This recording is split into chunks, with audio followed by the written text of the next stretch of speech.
Hello everyone, welcome to our channel Education Hotspot. And as I informed you that we are going to start a new series, हम एक नई series start करने वाले हैं जिसमें हम क्लास 12 के 1 मार्कर क्वेश्चन लाइक आपके एमसीक्यू फॉर्मेट में जो भी क्वेश्चंस होते हैं उनको यहाँ पे कवर करने वाले हैं।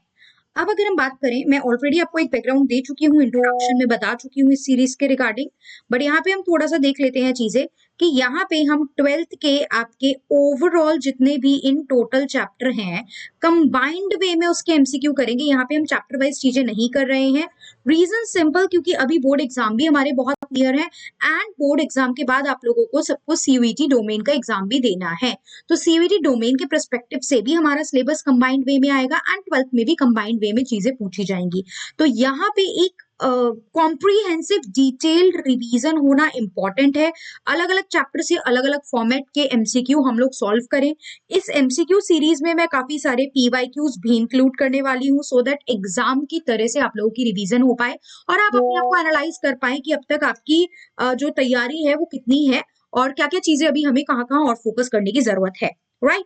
तो यहाँ पे आपको सारे चैप्टर के मिक्स क्वेश्चन मिलेंगे। Try to answer this. आप 1-2 सेकंड पॉज करके यहाँ पे आंसर कर सकते हैं। मैं चाहती हूँ ज्यादा टाइम आप लोगों का वेस्ट ना करूं, इसलिए मैं बहुत ज्यादा टाइम नहीं दूंगी आपको आंसर देने के लिए। आप लोग वीडियो रोक के खुद के माइंड में आंसर कर सकते हैं कुछ सेकंड में एंड देन आप लोग डायरेक्टली आंसर यहाँ पे देख सकते हैं। तो पहला क्वेश्चन है, When did Soviet union disintegrate? Soviet union यानी कि जो यूएसएसआर जो है वो डिसइंटीग्रेट कब हुई थी, राइट। यूएसएसआर जो है वो डिसइंटीग्रेट कब हुई थी, दिस इज अवर क्वेश्चन। तो सीधा यहाँ पे ईयर दिए हुए 1998, 1991, 1992 एंड 1999। तो हमारा आंसर यहाँ पे हो जाएगा, डिसइंटीग्रेशन का ईयर इज 1991। कब डिसइंटीग्रेट हुई है? In the year 1991। देखिए इससे पहले जो वर्ल्ड है हमारा वो बाइपोलर वर्ल्ड बना हुआ था। अच्छा हिंदी में भी है, हिंदी मीडियम के student, I am so sorry, Hindi में भी आप देख सकते हैं कब है। क्वेश्चन है यहाँ पे, सोवियत संघ का विघटन कब हुआ था, तो आंसर हो गया 1991। इससे पहले हमारा जो वर्ल्ड है वो 2 पार्ट में डिवाइडेड था, एक था आपका यूएस और दूसरा था यूएसएसआर। सोवियत संघ और आपका यूएस, ये दोनों के बीच में एक क्या चल रही थी, कोल्ड वॉर चल रहा था, शीत युद्ध चल रहा था। और ये शीत युद्ध खत्म किसके थ्रू हुआ?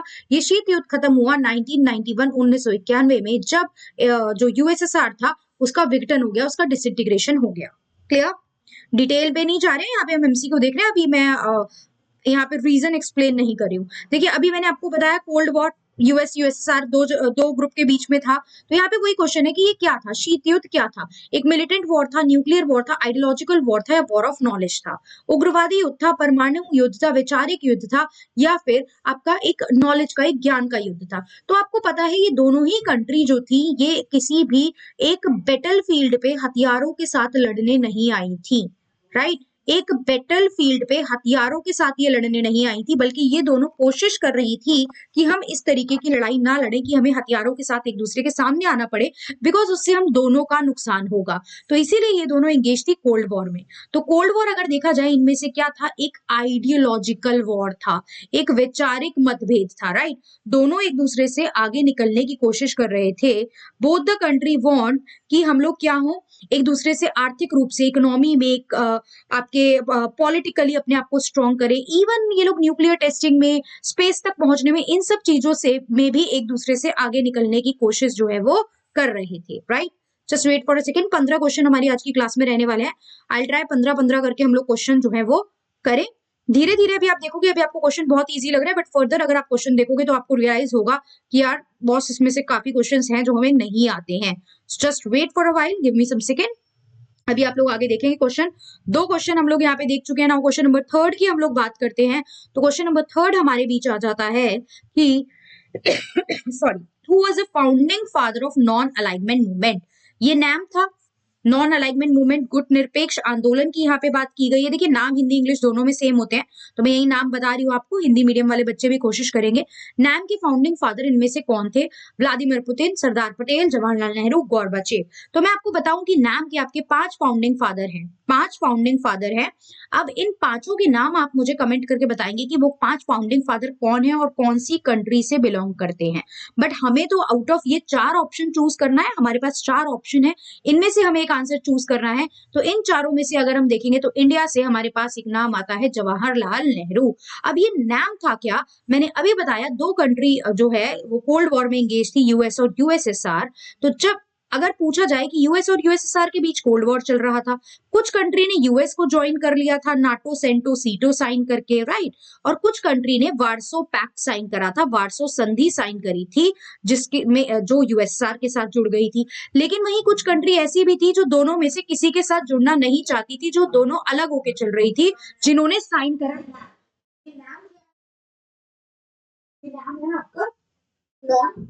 ये नाम क्या है हमारा, नॉन अलाइनमेंट मूवमेंट, गुटनिरपेक्ष आंदोलन, जिसके एक संस्थापक जो है वो जवाहरलाल नेहरू भी है, अभी हमने देख लिया। क्लियर।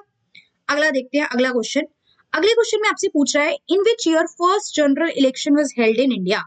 भारत में आम चुनाव किस वर्ष में, पहला आम चुनाव। देखिए अब आपको पता है, आप आंसर कर लीजिए अपने माइंड में, आई थिंक आप लोग अब तक आंसर पे पहुंच गए होंगे। ये आप लोग जानते हैं 1947 में हमें आजादी मिली, 26 जनवरी 1950 तक हमने अपना कॉन्स्टिट्यूशन पूरा लिख के खत्म किया और पब्लिक के बीच में लेके आ गए। कंप्लीट लिख के हो गया था 26 नवंबर को 1949 को, 26 जनवरी तक पूरी तरीके से वो पब्लिक डोमेन में आ गया। लेकिन अभी तक हमारी कंट्री में प्राइम मिनिस्टर, लोकसभा वगैरह नहीं एग्जिस्ट करती हैं, इलेक्शन नहीं हुए थे। तो पहले जनरल इलेक्शन की बात की जाए तो पहले जनरल इलेक्शन हुए हैं इंडिया में 1952 में, 1992 में। क्लियर। आई थिंक सबने आंसर दे दिया होगा। मैं बहुत देर पॉज नहीं करी because it is not the live class कि मैं आप लोगों के कमेंट रीड कर पाऊं, मैसेज रीड कर पाऊं। आप लोग क्लास के एंड में मुझे बता सकते हैं अपना स्कोर कि आपको कितने क्वेश्चन आते थे, कितने इजी लगे, कितने डिफिकल्ट लगे। अब तक आई थिंक इजी लग रहा होगा चीजें। अब आ जाइए यहाँ पे, अब आ गए हैं वो डिफिकल्टी लेवल के क्वेश्चन जिसकी बात मैं आपसे कर रही थी।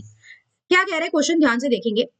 The rapid development into an economic power which is termed as miracle on the Han river, ये किस कंट्री से रिलेटेड है। देखिए हान नदी पर चमत्कार कहा जाता है किस चीज को, आर्थिक शक्ति के रूप में तेजी से विकास हुआ है जिसका, ये किस देश से संबंधित है। तो ये जो Han miracle on the Han river, Han नदी पर चमत्कार है ना, ये यूज किया जाता है किसी एक कंट्री में बहुत तेजी से आर्थिक इकोनॉमिक डेवलपमेंट हुआ था, आर्थिक सुधार हुआ था, और स्पेशली वो जो सुधार था वो हान रिवर वैली के पास हुआ था, राइट। हान रिवर वैली के आसपास वो आर्थिक सुधार हुआ था, सियोल के आसपास वाले एरिया में। तो वो कौन सी कंट्री से रिलेटेड है वो आपसे ये पूछ रहा है। उसने आपको बता दिया ये चीज क्या है। मिराकल और हान रिवर क्यों बोला गया, क्योंकि वहां पे बहुत तेजी से विकास हो रहा था, इसलिए उसको मिराकल या हान नदी पर चमत्कार कहा गया था। तो इनमें से कौन सी कंट्री है, north Korea, south Korea, China, Japan. सीधा सीधा आंसर हो गया, जिसको पता है वेल एंड गुड, नहीं पता अभी आप देख लीजिए इसका answer. The answer is south Korea. Clear.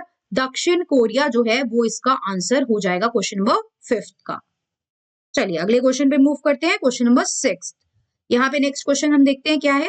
What is the currency of European union, European union की करेंसी जो है वो क्या है। चलिए let's remove the highlighter. European union की करेंसी क्या है, ठीक है। तो यूरोपियन यूनियन की अगर हम करेंसी की बात करें तो आई थिंक आप सबको पता है यूरोपियन यूनियन की करेंसी क्या है। यहाँ पे आप बताएंगे यूरोपियन यूनियन एक संगठन है, जब आपका अलग अलग यूएस यूएसएसआर के ग्रुप बन रहे थे तो कुछ और कंट्रीज ने भी अपना ग्रुप जो है वो फ्रेम कर लिया था यहाँ पे। तो इसकी करेंसी जो है वो क्या हो जाएगी, क्या करेंसी है इसकी, the currency is euro. Clear. Just wait, let me remove this. The currency here is, the answer is, currency पूछी जा रही है तो हम करेंसी पे मार्क कर देते हैं सिर्फ, the answer is euro, right. Currency, headquarter, इन सबसे क्वेश्चन आते हैं, राइट। यूरोपीय संघ का, ईयू का आपकी मुद्रा क्या है, तो आंसर हो गया यूरो। अगले क्वेश्चन पे आते हैं, ये तो सिंपल ही क्वेश्चन था। अब वो कह रहे हैं, आई होप कुछ आंसर कुछ बच्चों को पता होंगे, आप देखिए अपना मतलब आंसर कि आपको आता है या नहीं। Identify the country which liberalise it's economy first in south Asia. South Asia की जो कंट्री है, दक्षिण एशिया में सबसे पहले अपनी अर्थव्यवस्था को उदार बनाने वाले देश की पहचान करें। भारत था, पाकिस्तान था, श्रीलंका था या नेपाल था। देखिए अब अगर मैं आपको बताऊं तो लिबरलाइज का मतलब क्या होता है कि अपना जो आप ट्रेड करते हो ना, आप जो व्यापार करते हो ना, उस पे आपने जो भी रिस्ट्रिक्शंस लगा रखी हैं, या तो टैक्स बढ़ा रखा है, बहुत ज्यादा रुकावटें आप लगाते हो, तो जो भी आपने बैरियर्स लगा रखे हैं, जो भी आपने रुकावटें लगा रखी है, आप उनको हटा दो, ताकि लोग आसानी से ट्रेड कर पाए और आसानी से बिजनेस कर पाए। जैसे कि प्राइवेट लोगों को आने दो, निजीकरण कर दो, प्राइवेटाइजेशन कर दो, राइट। अपना जो विदेशी अंतरराष्ट्रीय व्यापार है उसको बढ़ाइए, अंतरराष्ट्रीय व्यापार को बढ़ाइए, इंटरनेशनल ट्रेड को इंक्रीज कीजिए। ये सब काम आप करते हो जब आप अपनी इकोनॉमी को क्या करते हो, लिबरलाइज करते हो। तो साउथ एशिया की कुछ कंट्री के नाम दिए और पूछा सबसे पहले किसने अपने आप को इनमें से लिबरलाइज किया, उदारवाद बनाया, तो आंसर है इसका श्रीलंका। अगर मैं ईयर की बात करूं, देखिए हिंदी इंग्लिश दोनों में सेम ही है, तो मैं लिख भी रही हूँ, समझा भी रही हूँ। 1977 में श्रीलंका ने अपनी इकोनॉमी में निजीकरण, प्राइवेटाइजेशन और अंतरराष्ट्रीय व्यापार, इन सब चीजों पर फोकस किया था। इंडिया की मैं बात करूं तो इंडिया का आप सबको ईयर पता होगा, 1991 में इंडिया ने लिबरलाइज किया है, एलपीजी इंडिया लेके आया था। बाकी कंट्री आप चाहो तो गूगल करके देख सकते हो, it is not that much required, but ठीक है ना। इंडिया 1991 में अपनी इकोनॉमी में, अपनी अर्थव्यवस्था में रिफॉर्म लेके आया था। अगला क्वेश्चन देखते हैं। देखिए सीबीएसई 2023 में आया हुआ है, मैं कोई अपनी तरफ से क्वेश्चन नहीं ला रही हूँ, मैंने बोला था मैं कुछ पीवाईक्यूज भी कराऊंगी, तो ये क्वेश्चन पेपर में आया हुआ है। अब आप देखिए आपको आता है या नहीं, आपने पीवाईक्यू सॉल्व करे हैं या नहीं। ऐसी कंट्री पहचानिए, identify the country which is landlock. Landlock मतलब चारों तरफ से लैंड से घिरी है वो country, and has constitutional monarchy, जहां पे कॉन्स्टिट्यूशनल मोनार्की है। कॉन्स्टिट्यूशनल मोनार्क मतलब उस देश की पहचान करो जो चारों ओर से भूमि से घिरा हुआ है और जिसमें संवैधानिक राजतंत्र है। मतलब कि कॉन्स्टिट्यूशन तो है, संविधान तो है, लेकिन उसके ऊपर भी एक राजा बैठे हुए हैं, राइट। राजा बैठे हुए हैं जो रूल कर रहे हैं, जो फाइनलाइज करते हैं चीजों को। तो यहाँ पे ऑप्शन है नेपाल, अफगानिस्तान, म्यांमार एंड भूटान। इसमें हमारे पास जो है आंसर हो जाएगा आपका भूटान। क्लियर। लैंडलॉक्ड है और यहाँ पे कॉन्स्टिट्यूशनल मोनार्की, संवैधानिक राजतंत्र देखने को मिलता है, कहाँ पे, भूटान में। क्लियर। अगला क्वेश्चन देख लेते हैं, question number 9। I am trying थोड़ी स्पीड पकड़ के चले, टाइम ज्यादा वेस्ट ना हो आप लोगों का, एग्जाम पास है, उतना टाइम नहीं है हमारे पास डिवोट करने के लिए। Which of the following is not the principal organ of United Nation organisation, UNO. तो आप लोग पहले मुझे कमेंट करके बताएंगे यूएनओ कौन से ईयर में बनाई गई थी और यूएनओ का हेडक्वार्टर कहाँ पे है। हिंदी में क्वेश्चन बता देती हूँ आपको, निम्नलिखित में से कौन सा संयुक्त राष्ट्र संघ का प्रमुख अंग नहीं है। देखिए संयुक्त राष्ट्र संघ के प्रमुख अंग की बात करूं ना, तो इसके 6 प्रिंसिपल ऑर्गन होते हैं, टोटल 6 प्रिंसिपल ऑर्गन होते हैं। मैं जल्दी स्पीड अप में नाम बता रही हूँ आपको, टोटल 6 होते हैं, जिसमें से पहला है यूनाइटेड नेशन जनरल असेंबली, महासभा। फिर होता है आपका सेक्रेटेरिएट, ये इन्होंने लिखा ही हुआ है, आप देख पा रहे हो यहाँ पे नाम। एक होता है आपका यूनाइटेड नेशन सिक्योरिटी काउंसिल, ठीक है। फोर्थ होता है आपका इकोसॉक, इकोनॉमिक एंड सोशल कोऑपरेशन, यानी आर्थिक और सामाजिक भागीदारी होता है।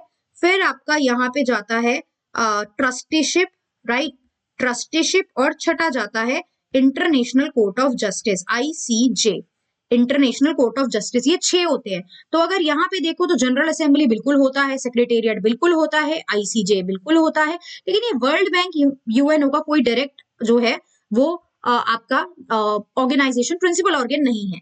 इनमें से सबके हेडक्वार्टर आप बताएंगे मुझे कहाँ है, बाकी जितने भी मैंने मेंशन करे हैं। बट हाँ एक चीज आप ध्यान रखेंगे कि इनमें से 6 में से एक संस्था ऐसी है, एक ऑर्गेनाइजेशन ऐसी है जिसका हेडक्वार्टर अलग जगह पे है, दैट इज आईसीजे।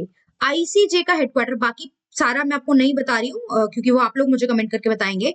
बस आईसीजे का हेडक्वार्टर अलग है, बाकी सबसे that is in Hague, Netherland, right, Netherland में है।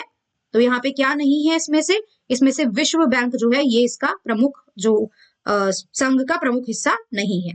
10th क्वेश्चन, यूनाइटेड नेशन का मेन ऑब्जेक्टिव क्या है, संयुक्त राष्ट्र का मुख्य उद्देश्य क्या है। जब भी आया था ईयर आप लोग बताएंगे मुझे कमेंट करके, ये क्यों आया था। देखिए इसे बनाया गया था द्वितीय विश्व युद्ध के बाद, सेकेंड वर्ल्ड वॉर के बाद। तो जब पहली वर्ल्ड वॉर हुई थी और वो खत्म हुई 1919 में, तो 1920 में एक संस्था बनाई गई, लीग ऑफ नेशन, जिसका काम था कि भैया एक लड़ाई तो हो चुकी है, इस तरीके की और लड़ाई ना हो, लड़ाई को थोड़ा प्रिवेंट करो। लेकिन क्या ऐसा हुआ, नहीं, वर्ल्ड वॉर 2 हुई, और ज्यादा परेशानी वाली, और ज्यादा दिक्कतों वाली। तो वर्ल्ड वॉर 2 के बाद बनाया गया यूनाइटेड नेशन, संयुक्त राष्ट्र संघ, ताकि आपकी जो वॉर है इंटरनेशनल लेवल पे, अंतरराष्ट्रीय जो लड़ाइयां होती हैं वो प्रिवेंट हो सके। मेन ऑब्जेक्टिव ये था, उसके बाद इसके और सब ऑब्जेक्टिव भी है, लेकिन मेन कारण यही था। तो अब मेन ऑब्जेक्टिव हमसे पूछ रहा है, तो देखिए यहाँ सीधा ऑप्शन है to prevent international conflict, right. I hope आपने सारे ऑप्शन पढ़ लिए होंगे। तो यहाँ पे क्या है, अंतरराष्ट्रीय संघर्षों को रोकना। डन, ये 10 हमने देख लिए। अब आगे बात करते हैं 11th की। 11th one, choose correct statement regarding ILO।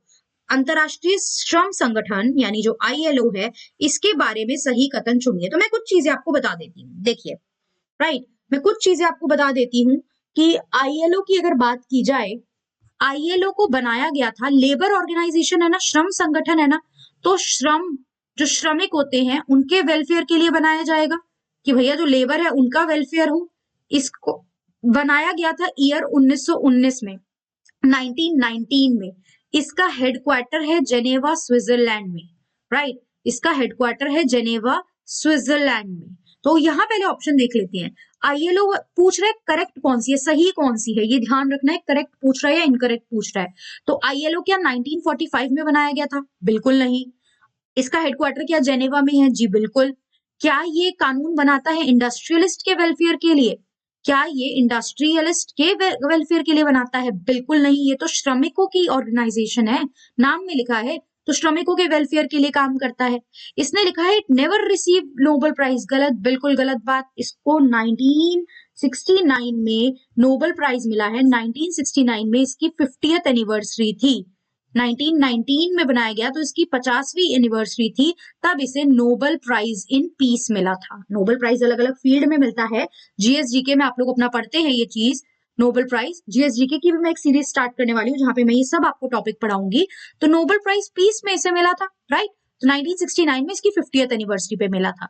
तो इन सब में से एक ले दे के सही स्टेटमेंट जो हमारे पास आ रही है, वो क्या हमें देखने को मिल रही है, जस्ट वेट, ले दे के एक सही स्टेटमेंट जो मिल रही है वो यही मिल रही है कि इसका हेडक्वार्टर जो है वो कहाँ है, इसका मुख्यालय जेनेवा में है। क्लियर? चलिए, डिटेल में मैंने कुछ बातें इसकी आपको समझा दी है। तो इसका मुख्यालय जेनेवा में है, स्विट्जरलैंड। ये इसके बारे में सही स्टेटमेंट है। अगला क्वेश्चन देखते हैं। बस 15 क्वेश्चन है, ज्यादा टाइम नहीं लगेगा अब हमें। We are about to end, हम बस खत्म ही करने वाले हैं चीजों को। चलिए, अब आपको पता चल गया आंसर, लेट्स कवर फर्दर। अगला देखते हैं। Next question is Rio summit कब हुई? देखिए, रियो समिट जिसे अर्थ समिट भी बोला जाता है, रियो समिट जिसे अर्थ समिट भी बोला जाता है, ज्यादा कहानी हम इस पे डिस्कस नहीं करेंगे। ये आपकी रियो समिट हुई क्यों थी? ये हुई थी ताकि आप डेवलपमेंट रिलेटेड प्रोजेक्ट, अर्थ समिट भी बोला जाता है रियो समिट। क्यों? क्योंकि ये ब्राजील के रियो डी जेनेरियो में हुई थी, इसलिए इसे रियो शिखर सम्मेलन भी बोला जाता है। ये हुई क्यों थी? ताकि आप एनवायरमेंट के, आप ऐसा एक एजेंडा, ऐसा सारी कंट्री मिलकर एक प्लान बना सको ताकि आप एनवायरमेंट को बचा के रख सको और जो डेवलपमेंट के इशू है उस पर बात कर सको। तो इसका जो साल है, कौन से साल में ये हुई ईयर 1992 में। क्लियर? अगला क्वेश्चन देखते हैं।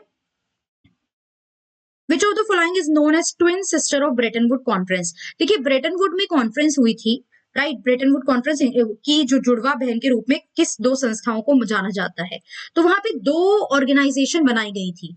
ब्रेटन वुड कॉन्फ्रेंस में डिसाइड किया था कि ये और ये दो ऑर्गेनाइजेशन बनेंगी, तो वहां पे इनको ट्विन सिस्टर नाम दे दिया गया क्योंकि इनका ऑब्जेक्टिव सेम था। ये दोनों आर्थिक चीजों के लिए आई थी, आर्थिक यानी इकोनॉमिक लेवल पे चीजों के लिए, economic development of the world, international level पे इकोनॉमी के डेवलपमेंट के लिए आई थी, आर्थिक सुधार के लिए आई थी।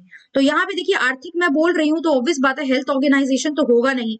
RBI एक इंडिया की बॉडी है तो इंटरनेशनल लेवल पे तो काम नहीं करेगी, ये इंडिया का सेंट्रल बैंक है। तो दो ऑप्शन तो आपके कट जाते हैं, राइट। अब यहाँ और यहाँ जिसको पता है वो सही आंसर कर पाएगा, नहीं पता थोड़े कंफ्यूज हो सकते हो। The organisation are IMF and World Bank, दोनों साथ में आई है, IMF and World Bank. WTO तो आपको पता होना चाहिए कि जो वर्ल्ड ट्रेड आपका जो है, IMF और विश्व बैंक, ये जो वर्ल्ड ट्रेड है ये आपको पता होना चाहिए कि वर्ल्ड ट्रेड जो है वो 1995 में आया था।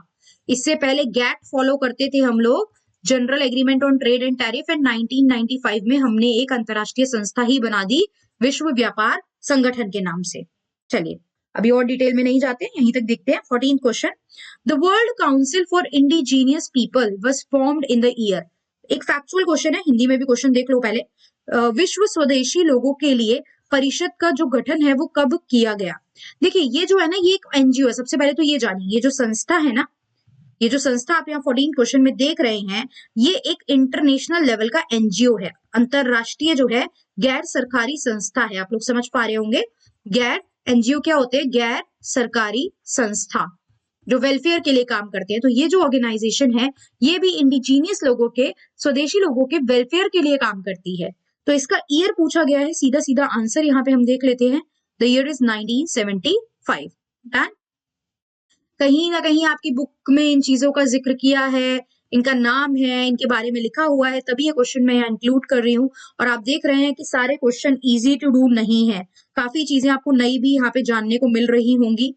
देखिए 2003 इलेक्ट्रिसिटी एक्ट जो है, 2003 का विद्युत अधिनियम है, वो कौन सी टाइप की जो एनर्जी है, वो किसके यूज को प्रोत्साहित करता है कि आपको ये चीज यूज करनी चाहिए? सौर ऊर्जा को करता है, वायु पवन ऊर्जा को करता है, न्यूक्लियर एनर्जी को करता है, या रिन्यूएबल एनर्जी को करता है? पवन ऊर्जा, सौर ऊर्जा, परमाणु ऊर्जा या फिर नवीकरणीय ऊर्जा, किसको वो जो है यूज को वो प्रमोट करता है? पता है तो वेल एंड गुड, अब तक आंसर आप लोग अपने माइंड में कर चुके होंगे। But the answer to this is renewable energy. पूरा डिटेल में एक्ट हमें नहीं पढ़ना है, हमें नहीं देखना है डिटेल में वो एक्ट क्या कह रहा है, हमें बस ये देखना है कि वो बात करता है किसकी? रिन्यूएबल एनर्जी की, कि हमें रिन्यूएबल एनर्जी का ज्यादा से ज्यादा इस्तेमाल जो है वो करना चाहिए। क्लियर? अच्छा, क्वेश्चन ज्यादा है यहाँ, सॉरी, मुझे लगा 15 ही क्वेश्चन है, बट ठीक है, चलिए करते हैं आगे। 20 question I think. Which of the following is correct in context of globalisation? Globalisation आपको पता है, अपनी देश की इकोनॉमी को पूरे वर्ल्ड की इकोनॉमी के साथ जोड़ना, राइट? तो क्या ग्लोबलाइजेशन एक मल्टी डायमेंशनल प्रोसेस है, बहुआयामी है? क्या ग्लोबलाइजेशन वर्ल्ड ट्रेड को कम करता है? क्या अंतरराष्ट्रीय व्यापार को वैश्वीकरण कम करता है? मैं देखिए बोल के बता रही हूँ, आप हिंदी में बाद में क्वेश्चन पढ़ लेंगे। तो बिल्कुल नहीं, कम तो नहीं करता है। क्या सिर्फ ये पॉलिटिकल फिनोमेना है? क्या सिर्फ राजनीति रूप में है? या क्या सिर्फ ये आर्थिक रूप में है? तो बिल्कुल नहीं, ना राजनीतिक ना आर्थिक, ये हर तरफ से बहुआयामी है, ये मल्टी डायमेंशनल है। तो 16 का आंसर हो जाएगा ए, बहुआयामी है। आप चैप्टर में पढ़ते भी हो, आपने चैप्टर पढ़ा होगा, तो ग्लोबलाइजेशन कल्चरल लेवल पे भी इम्पैक्ट डालता है, हम अर्थव्यवस्था पे भी, मतलब सॉरी, राजनीति पे भी इसका ग्लोबलाइजेशन का, वैश्वीकरण का प्रभाव देखते हैं, और हम अपनी अर्थव्यवस्था में भी, इकोनॉमिक लेवल पे भी। तो ये राजनीति को भी प्रभाव डालता है, ये आपकी आर्थिक व्यवस्था को भी प्रभाव डालता है, प्लस ये आपकी संस्कृति पर भी प्रभाव डालता है। प्रभाव अच्छे बुरे दोनों हो सकते हैं, वो यहाँ हमें नहीं लिखना है, डिटेल आंसर नहीं है, बट हाँ ये बताना है कि yes it is a multi dimensional concept. इनमें से कौन सा are correct among the cultural consequences? इनमें से कौन सा ऐसा है जो सांस्कृतिक इंपैक्ट है, सांस्कृतिक प्रभाव है? तो देखो, आपको पढ़ने से पता चलेगा, इंपोर्ट ड्यूटी की जब हम बात करते हैं, टैक्स की बात हो रही है, तो ये तो आर्थिक है। ट्रेड बात कर रहे हो, ये भी आर्थिक में जाएगा। स्टेट की पावर बात कर रहे हो, ये राजनीतिक में जाएगा, पॉलिटिकल में जाएगा। तो यहाँ पे जो आप ये कल्चरल, नाम में लिखा है कल्चरल होमोजेनिटी, कि कल्चरल कॉन्सिक्वेंसेस ये होता है कि हर जगह अगर एक जैसा कल्चर फॉलो किया जाएगा तो सब लोगों में सांस्कृतिक समरूपता देखने को मिलेगी, राइट? ये तो बहुत आसान है, नाम से ही आप पढ़ के ही बहुत आसानी से एविडेंट कर पा रहे हो। सांस्कृतिक एकरूपता हमारा जो है वो सांस्कृतिक परिणाम है, राइट? बाकी ये जो ऊपर के दो हैं ये आपके आर्थिक परिणाम है, और उसके बाद जो आपको देखने को मिल रहा है वो हमारा क्या है, लास्ट वाला आपका राजनीतिक परिणाम है। चलिए 18 क्वेश्चन देखते हैं। ग्लोबलाइजेशन इंडिया में कब आया? अभी मैंने आपको ऊपर बताया था, श्रीलंका में जब साउथ एशिया में सबसे पहले लिबरलाइजेशन आया है, तो इंडिया में जो आर्थिक सुधार आए हैं, यानी कि एलपीजी, लिबरलाइजेशन, प्राइवेटाइजेशन, ग्लोबलाइजेशन, उदारीकरण, निजीकरण और वैश्वीकरण, इंडिया में आया था इन द ईयर 1991। इस समय जो हमारे प्रधानमंत्री थे वो थे पीवी नरसिम्हा राव, जिनको इस साल भारत रत्न अवार्ड भी दिया गया है। जिंदा नहीं है, मर चुके हैं, पोस्टथॉमस दिया गया है। अगेन जीएसजीके में मैं ये सारे क्वेश्चन आपको कराऊंगी, भारत रत्न क्या क्या क्वेश्चन बनते हैं जीएसजीके में इसके। बहुत इजी क्वेश्चन है, बहुत बहुत इजी क्वेश्चन है, सबको आंसर पता होगा, मैं बिल्कुल टाइम नहीं लगाऊंगी इसमें। ट्रिस्ट विद डेस्टिनी स्पीच जो है वो संविधान सभा में किसने दी थी? ट्रिस्ट विद डेस्टिनी जो भाषण है वो किसने दिया था?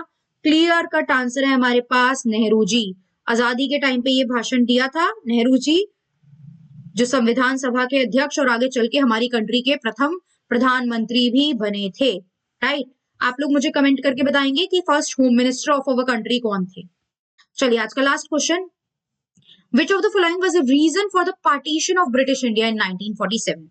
1947 में इंडिया में पार्टीशन हुआ, इंडिया पाकिस्तान 2 कंट्री बनी, सबको पता है। इसका कारण क्या था? क्या इसका कारण था कि जो 2 नेशन थ्योरी की डिमांड की गई थी मुस्लिम लीग के द्वारा?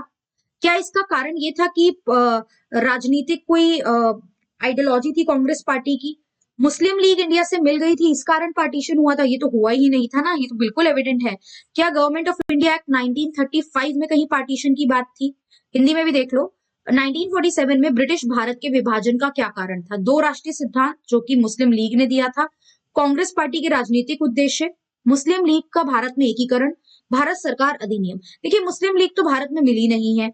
कांग्रेस पार्टी का राजनीतिक उद्देश्य कहीं से कहीं तक ये नहीं था कि 2 नेशन थ्योरी आए। कांग्रेस तो इसको भी अपोज कर रही थी, उनका राजनीतिक सिद्धांत नहीं था कि इंडिया पाकिस्तान में पार्टीशन हो। वो तो मुस्लिम लीग की डिमांड थी, जिन्ना अड़े हुए थे, डायरेक्ट एक्शन डे और इस तरीके के बहुत सारी चीजें उन्होंने स्टार्ट कर दी थी। तो यहाँ पे मजबूरी वश लास्ट ऑप्शन यही बचा था कि हमें पार्टीशन करना पड़ेगा, और वो ब्रिटिशर के ऊपर था। ब्रिटिशर ने वो चीज डिक्लेयर करी थी हमें आजाद करते हुए।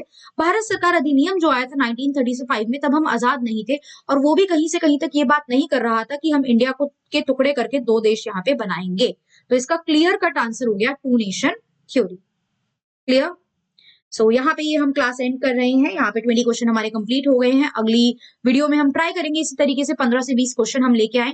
और आपने देख लिया किस तरीके से हम कवर कर रहे हैं। हम लोग ओवरऑल सारे चैप्टर्स में से कुछ कुछ टॉपिक लेंगे। कोई ऐसा नहीं है कि एक चैप्टर या 2 चैप्टर में बोल रही हूँ आपको कि सिर्फ यही चैप्टर मैं यहाँ पे करवा रही हूँ, क्योंकि चैप्टर का नेम नहीं है, पूरी बुक से है। अब तक आपने सिलेबस कंप्लीट कर लिया होगा, रिवाइज कर लिया होगा, प्री बोर्ड आप दे चुके हो। अब 1 महीना हमारे पास बचा है ऑलमोस्ट अपने एग्जाम के लिए, और मई में आपका सीयूईटी का एग्जाम है। तो this is the best way कि आप अपनी तैयारी को रिवाइज कर सके। अगर ये सीरीज हेल्पफुल लग रही है तो आप मुझे कमेंट बॉक्स में मेंशन करके बताएंगे। आई विल ट्राई कि रेगुलरली ज्यादा से ज्यादा इस तरीके का कंटेंट आप लोगों के साथ शेयर करूं। इफ यू वांट इसमें कुछ चेंजेस हो, इफ यू वांट कुछ और नई चीजें आए, तो आप मुझे कमेंट करके बता सकते हैं। लग के मेहनत करते हैं इस पर्टिकुलर 1-2 महीने 3 महीने तक, जब तक सीयूईटी नहीं हो जाता। अभी से स्टार्ट करेंगे, सीयूईटी होने तक I will be with you guys. और हम सारे पीवाईक्यूज और किस तरीके से क्वेश्चन आ रहे हैं, किस तरीके से चीजों को लर्न करना है, क्योंकि बहुत सारे फैक्ट्स भी एग्जाम में आते हैं, उन सब में आई विल ट्राई कि मैं आपकी हेल्प करूं। So that's all for this class. Thank you everyone for watching this. See you in the next class with the further content. And आप लोगों के कमेंट में चाहती हूँ यहाँ पे मुझे मिले कि आप लोगों को कैसी ये सीरीज लगी है, कितने क्वेश्चंस आपसे बने हैं, and what other thing you want me to do, so that हम अच्छे से अपने शॉर्ट टॉपिक्स को रिवाइज कर सके। So that's all. Thank you everyone. See you in the next video.